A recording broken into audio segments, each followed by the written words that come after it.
Hello, Namaskar, and welcome to Geography. My name is Siddharth. Today we are going to talk about India's agriculture. This is the section of India's geography. Bharat के भूगोल के खंड के हम लोग आज भारत की कृषि के विषय में चर्चा कर रहे हैं। कृषि के ऊपर शायद ये हमारा चौथा वीडियो है। चूँकि हम लोगों ने कृषि के विषय में सामान्य चर्चा की है, भारत में किस प्रकार की फसलें ली जाती है इस संबंध में चर्चा की है। हमने देखा है कि भारत में कौन कौन से कृषि प्रदेश पाए जाते हैं, किस किस क्षेत्र में किस किस प्रकार की कृषि की जा रही है, कहाँ कहाँ कौन कौन सी फसलें उपजाई जाती है, फसल प्रधान क्षेत्र कौन से हैं, और भारत को अलग अलग कृषि प्रदेशों में हमने बांटा। तो हमने कृषि के संबंध में एक विस्तार से कुछ 3-4 वीडियो के माध्यम से चर्चा कर ली है, परंतु कुछ फैक्चुअल डिटेल्स और अन्य तथ्यों के माध्यम से अगर हम लोग भारत की कृषि की समस्या और उपाय के विषय में चर्चा नहीं करें तो ये विषय पूरा नहीं हो पाता है।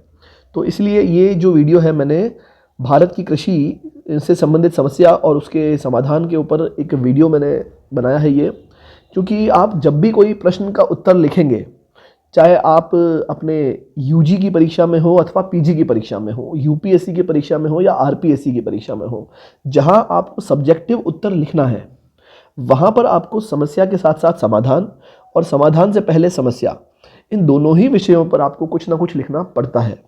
तो चूँकि हम लोग जब टॉपिक कवर करते हैं तो हमारा उद्देश्य ये होता है कि ऑब्जेक्टिव टाइप के प्रश्नों के साथ साथ सब्जेक्टिव टाइप के प्रश्नों को भी हम लोग कवर कर लें और कुछ ना कुछ लिखने की स्थिति में रहें। तो उसी क्रम को आगे बढ़ाते हुए भारत की कृषि से संबंधित समस्या और समाधान के ऊपर ये वीडियो है। इसमें कुछ फैक्चुअल डिटेल्स होंगी, फैक्ट पे आपको बोर नहीं होना है। इन फैक्ट्स को आपको कॉपी में लिख लेना है एक पेज में। ये फैक्ट डायरेक्टली और इनडायरेक्टली हर परीक्षा में काम आते हैं। ये या तो आपको सही ऑप्शन सेलेक्ट करने में काम आएंगे अथवा गलत ऑप्शन को काटने में इस तरह के फैक्ट्स आपके काम आते हैं। तो वीडियो में बने रहिए। इसमें आज हम लोग भारतीय कृषि से संबंधित विभिन्न समस्या और उपाय के विषय में एक सामान्य चर्चा कर रहे हैं। अब अगर हम इसमें देखा जाए, अगर हम लोग इसकी भूमिका पर बात करें तो भारत जो है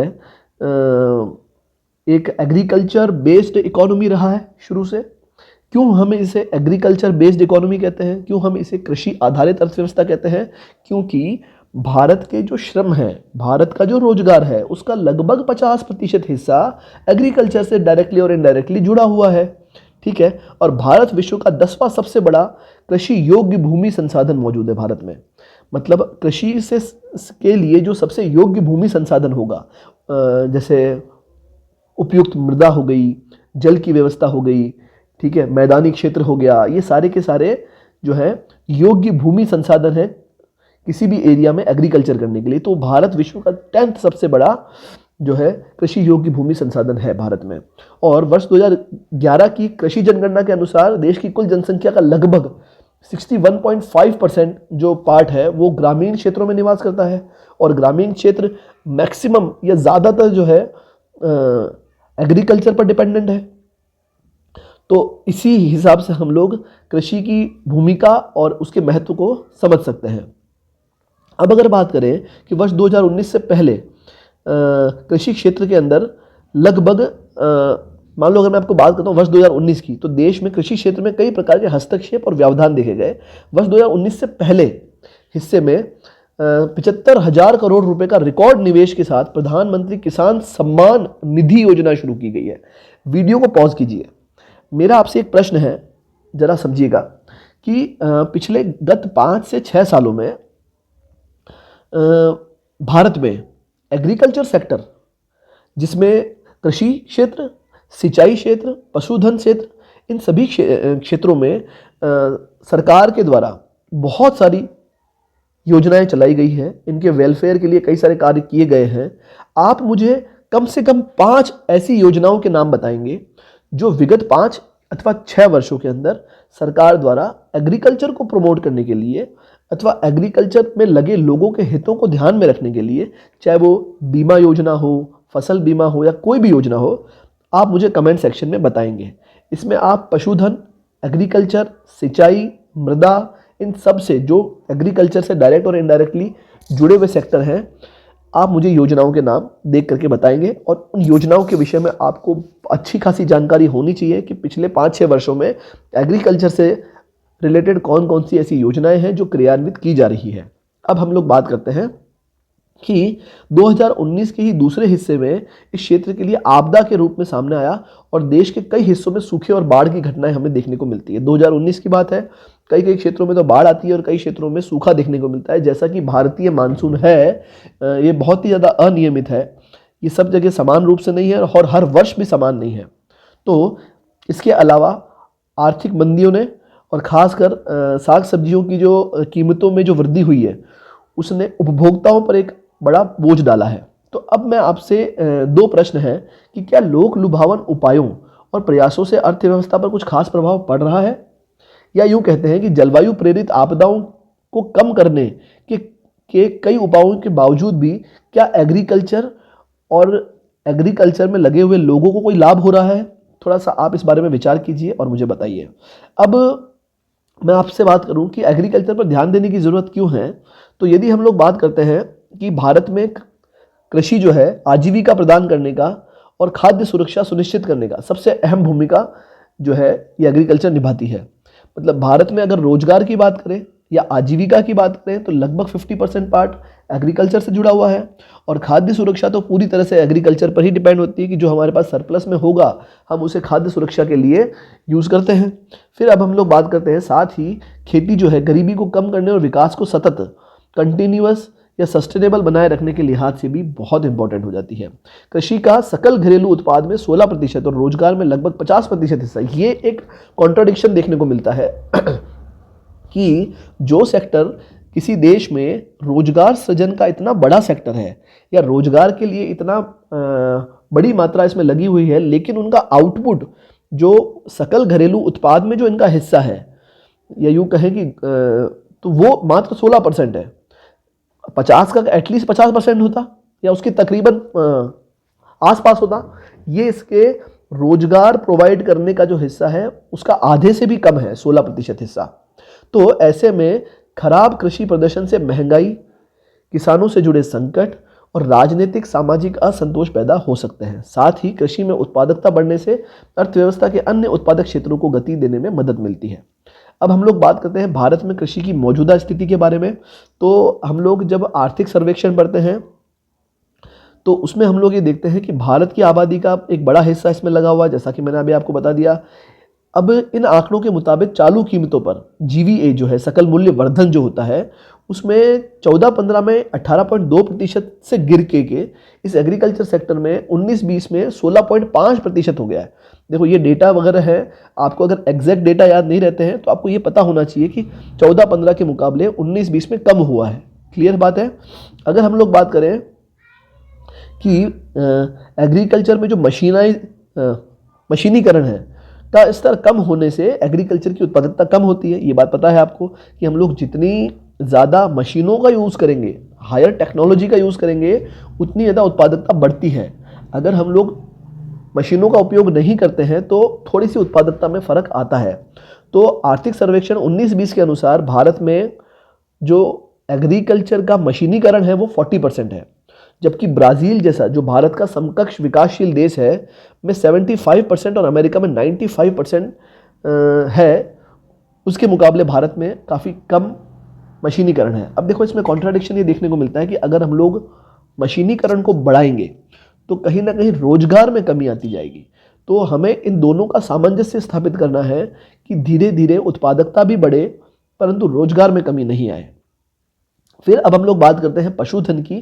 तो एग्रीकल्चर सेक्टर में ही पशुधन जो है आय का दूसरा सबसे बड़ा साधन है और आय को दोगुना करने के लिए या आय को डबल करने के लिए हम किसानों के साथ ये कृषि और पशुधन को हम लोग साथ साथ बढ़ाने की बात करते हैं। हमेशा जब भी हम लोग बात करते हैं कि किस प्रकार से किसानों की हम लोग इनकम को डबल करें अथवा इंक्रीज करें, तो उसका जो सबसे बड़ा जो बार बार एग्जाम्पल दिया जाता है कि हम लोग ये करके कर सकते हैं तो वो है पशुधन। तो बीते 5 वर्षों के दौरान पशुधन क्षेत्र में 7.9% की औसत वृद्धि देखने को मिली है, जो काफ़ी ठीक है, काफ़ी अच्छा है, क्योंकि हम लोग पूरी तरीके से एग्रीकल्चर पे या भूमि पे या फसल उत्पादन पर डिपेंडेंट नहीं रह सकते।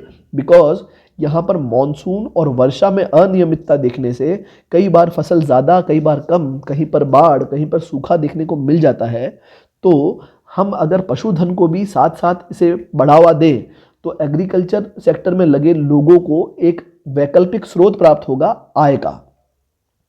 अगर हम लोग कृषि उत्पादों के वैश्विक व्यापार में भारत का स्थान देखें तो भारत बहुत ही अग्रणीय स्थान है। वैश्विक व्यापार में इम्पोर्ट एक्सपोर्ट में एग्रीकल्चर का एक बड़ा योगदान रखता है भारत।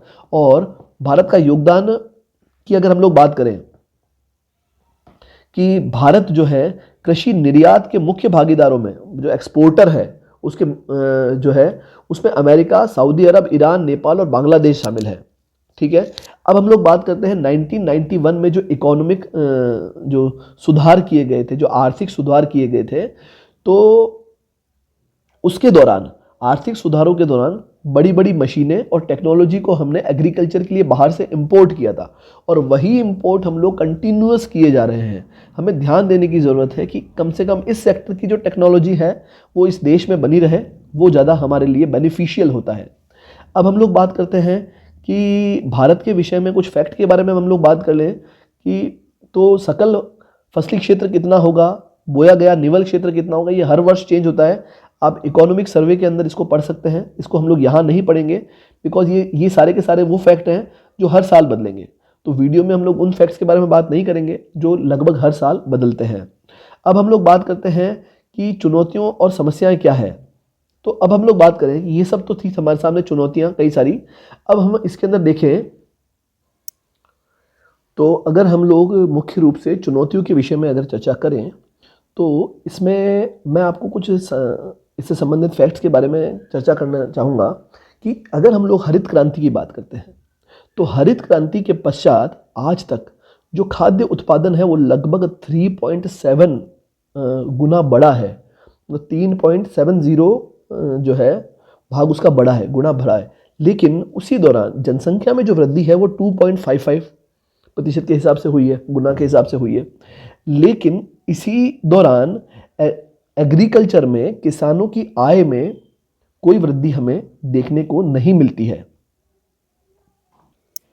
तो इस संबंध में केंद्र सरकार ने वर्ष 2022 तक किसानों की आय को 2 गुना करने का लक्ष्य रखा है, परंतु इसमें कई सारी चुनौतियां हमें देखने को मिलेगी। इस संबंध में भी हमें चर्चा करने की आवश्यकता है। दूसरी बात यह है कि एक होता है लैंड होल्डिंग, मतलब भूमि धारण, मतलब एक कृषक परिवार अथवा एक कृषक मतलब कितना जमीन का टुकड़ा अपने पास रखता है। देखिए होता क्या है, जितना बड़ा भूमि का साइज होगा, जितना बड़ा लैंड का साइज होगा उतना अच्छा उत्पादन होता है, क्योंकि उसमें बड़ी भूमि के अंदर जो बड़ा लैंड है उसके अंदर हम लोग ज़्यादा से ज़्यादा मशीनों का यूज़ कर सकते हैं और एक साथ हम लोग एक जैसी फसल उपजा सकते हैं, तो उत्पादकता बढ़ती है। वहीं एक खेत को अगर हम लोग विभिन्न भागों में बांट दें तो हम लोग एग्रीकल्चर को के अंदर उतना अच्छा उत्पादकता नहीं ले पाएंगे। और वैसे भी जब हम लोग एक खेत के 5 हिस्से करते हैं तो पांचों हिस्से के अंदर जो मेड़बंदी होगी, दीवारें होंगी, वो भी अपना स्थान घेरती है। तो कहीं ना कहीं एग्रीकल्चर का साइज छोटा होता जाता है, उत्पादकता का साइज छोटा होता जाता है। तो अगर हम लोग लैंड होल्डिंग की बात करें या भूमि धारण की बात करें तो 1970 और 71 में ये औसत 2.28 हेक्टेयर था भारत में। ठीक है। परंतु यदि हम लोग 95-96 की बात करें तो 1.50 हेक्टेयर रह जाता है।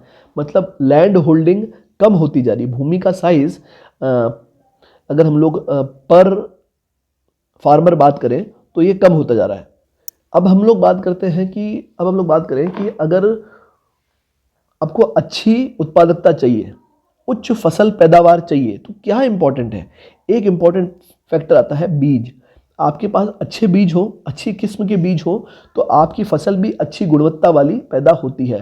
तो इसमें एक समस्या ये आती है भारत में कि अच्छी गुणवत्ता वाले बीज किसानों तक पहुंच नहीं पाते हैं। उनकी सप्लाई जो है गरीब से गरीब या अथवा छोटे से छोटे सीमांत किसान तक नहीं पहुंच पाते हैं। ये भी एक भारत के एग्रीकल्चर में एक बड़ी समस्या है।